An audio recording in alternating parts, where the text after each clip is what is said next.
Hi, performers and achievers. Welcome to Performers and Achievers Daily with me, Raj Gavurla. In today's episode, it's important for you to realize that there are several choices, good choices. There's good ways for you to receive help and support, right? I just happen to be one of the ways. And obviously, for performers and achievers, I have people who come to me from all walks of life. However, to clarify, because some people have asked me, and also it's just good for people to know in general what their different good ways of approaching it is, what you're trying to accomplish or achieve. And so one of the things that you know about me is that I'm an elite mental performance process skills coach or a mental skills coach, or you can call me a performance process coach, right? And I can approach that in several different ways: coaching, training, teaching, etc. Programs, events, you get the idea. Now, what I do is not medical.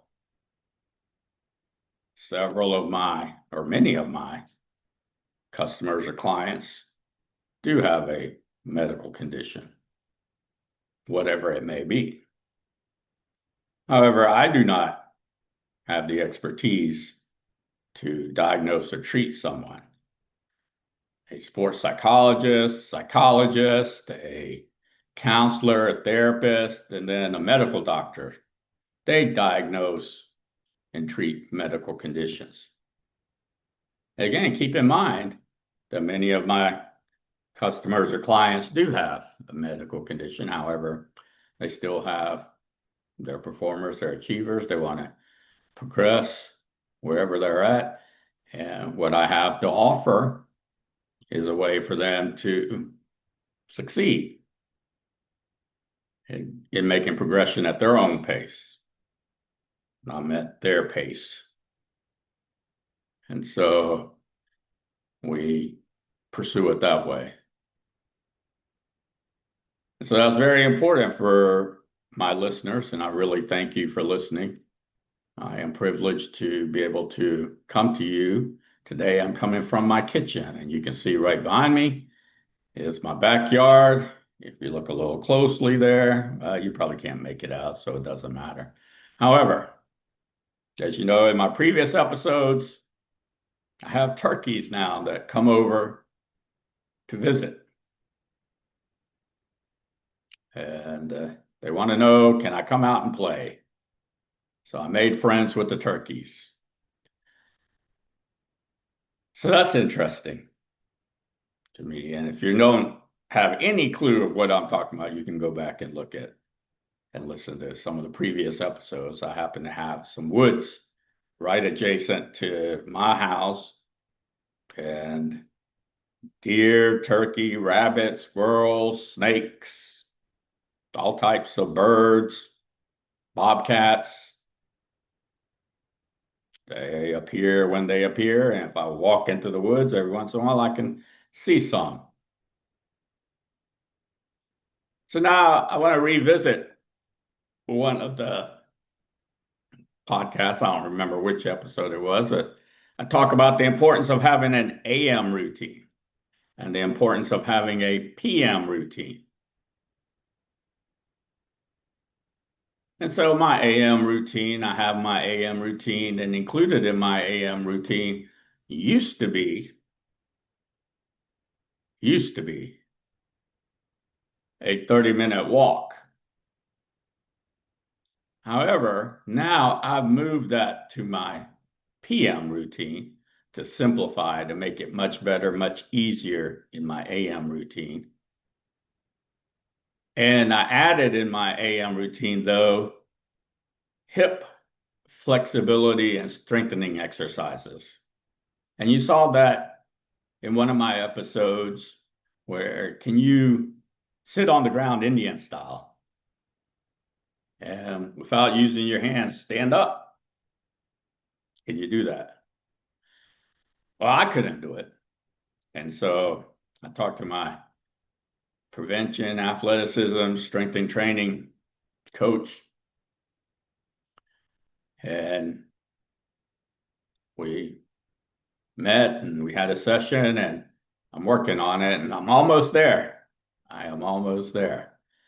And it's made a significant positive impact on just my movement in general. And they say, and again, I'm extrapolating here, I'm not 100% sure on this, but they say that a lot of injuries are caused by falls. And obviously, to me, if I use my common sense, but I'm pretty good with that and have wisdom, well, if I have more hip strength and flexibility, or hip flexibility and strength, then most likely the chances of me falling are much less. Right? I have that hip flexibility, strength, probably helps me with my mobility, agility, quickness, everything. And so it's really made like anything, when you learn something new and you actually grasp it, right? And you get that rush of adrenaline or dopamine. You get a rush of endorphins, right? Like you accomplish, you achieve something. And that's exactly what this podcast is about. It's for performers and achievers. And in reality, that's what keeps you coming back to whatever it is that you're pursuing. Sure, it may be your profession, it may be your job, you're being paid, you got a family to raise, you're compensated, you receive benefits, privileges. Yes, obviously, we're in a realistic world. I mean, we're in reality, right? That's realistic.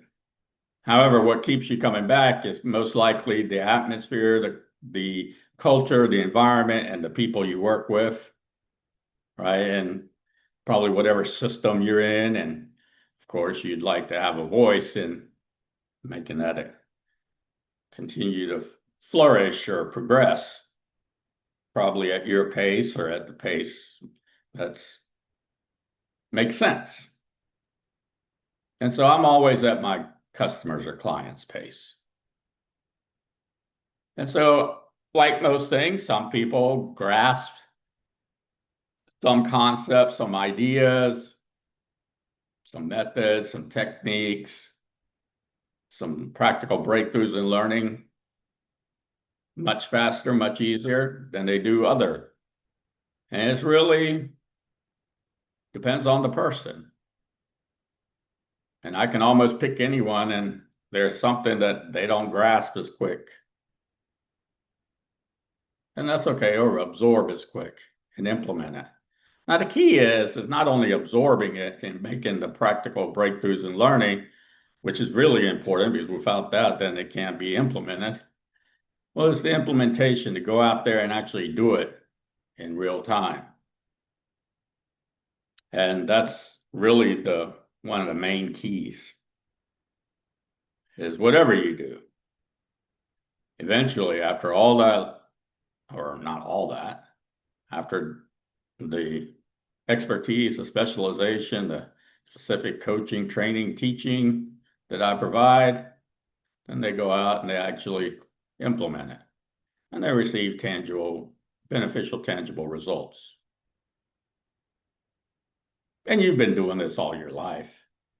You just may not have put it in those kind of words, and it's very important, obviously.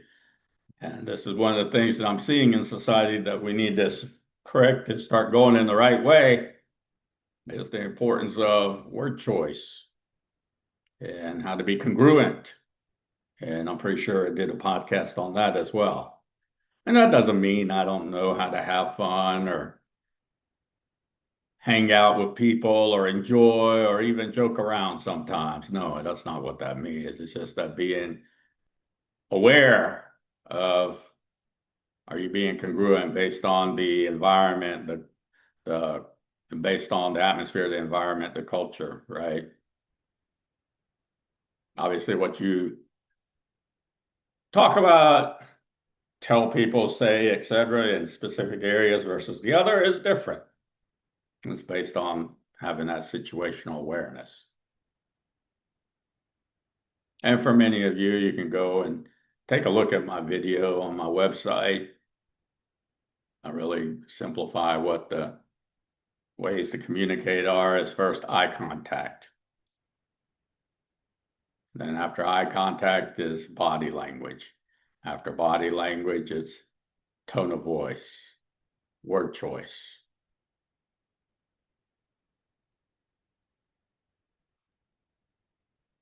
Really listen and really understand. So one way to really listen that's been working for me and works for me quite often is using active listening. So just because someone is, let's say, in a position where they have, let's say, a different role than yours, they've, for whatever reason, are in a role to where they're maybe directing people or instructing people to do something, etc.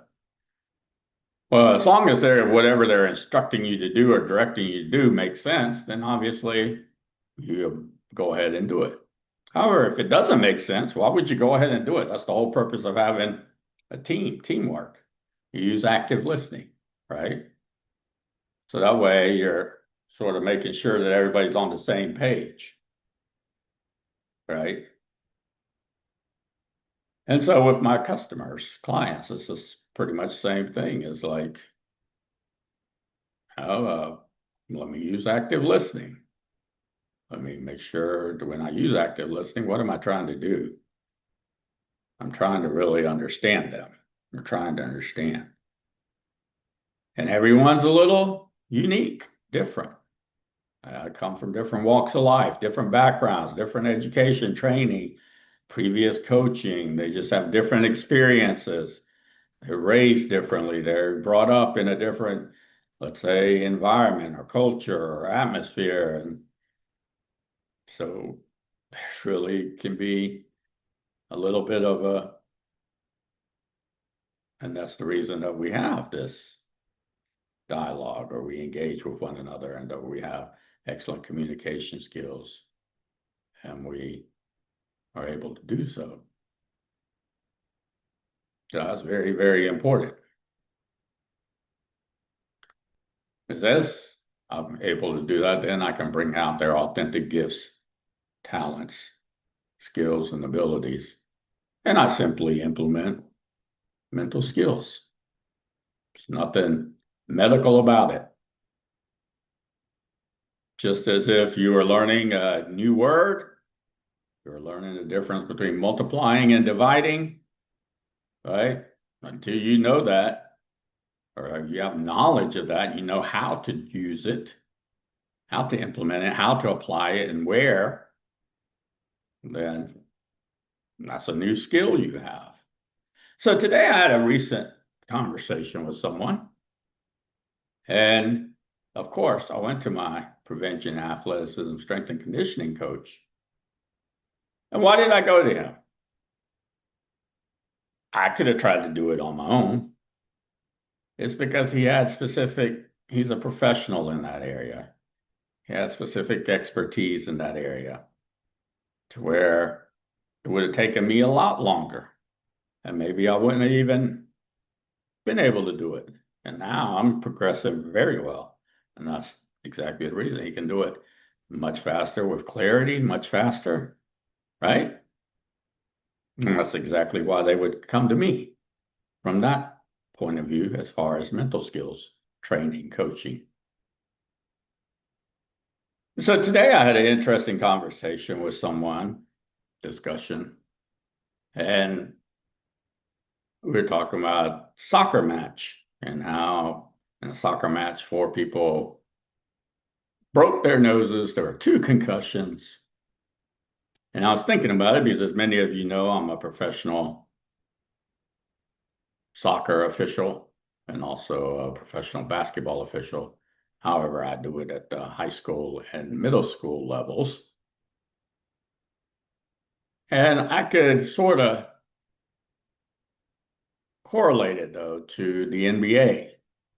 You know, I was all for in the past for people using their body and, making a move, putting a body on like this. That was good.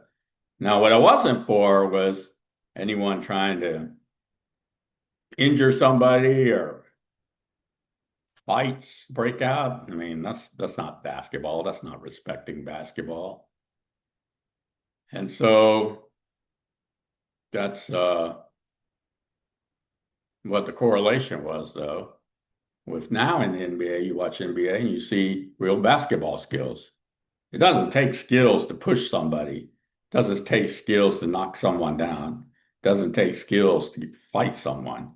I mean, that's ridiculous. That's automatic ejection. That's not respecting basketball. So the NBA is a lot more skilled now because players are using basketball skills. They're not using skills or they're not doing things that are based out of, because they didn't have the skills. That's why. And so in this soccer match, to me, and this happened to be a professional soccer match we were discussing, well, whoever's in the league, whoever the coaches, players are, the officials, they all need to get together from my point of view and say, look, we need to stop this. This is not soccer. This is not respecting soccer. We use skills, soccer skills, to play soccer. We have sportsmanship, sportswomanship, right? And that's what people are coming out there for. And I'm a soccer player too, basketball player. I mean, I'm not going out there to cause any injury. I mean, obviously, that's just not what I'm looking to do. It's not what anyone's really looking to do. And I'm definitely not officiating to officiate that part of soccer, no. Or basketball, no. However, obviously, I have tools in my toolbox to prevent that from occurring. And so that's really important. And that's just my point of view as far as what's occurring. Now, I can relate that to being a soccer official for like a league, just like one of those community leagues where it's not it's just a bunch of group of people, they play in a league, right? Recreational soccer, I think is what they call it. And I remember I stopped officiating because it was like, I'm not officiating soccer anymore. What I'm officiating is stopping people who don't have the soccer skills. And because they don't have the soccer skills, they resort to pushing, shoving, maybe even fighting. Ridiculous. I'm not going to officiate anything like that. That's not soccer. And they need the soccer skills. And so, some of them try to justify it for whatever reason.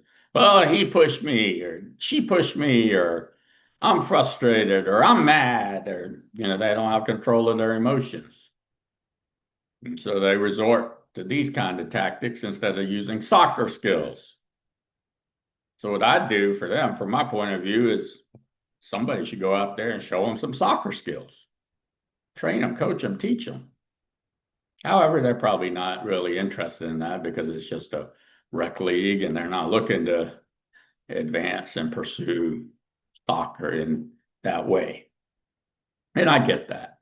However, I also get that sportsmanship, sportswomanship, and respecting soccer and, having friends on your team and possibly making friends with people on another team. I mean, that's pretty good. Do that. Right? You're all in the same community, you're playing the same sport. You're not going to make friends with everyone, obviously. There's just not the bandwidth to do it. And just too challenging. People have their priorities, their responsibilities, what they're pursuing, right? So that's what I have for you today. If you like my podcast, like it and make a comment in the comment section. For those of you who are interested in my private, personal, professional, confidential services and programs, visit my website, rajgavurla.com, fill out the brief form, and we will get back to you as soon as we can. Your bonus. I have a bonus assignment. Your bonus assignment is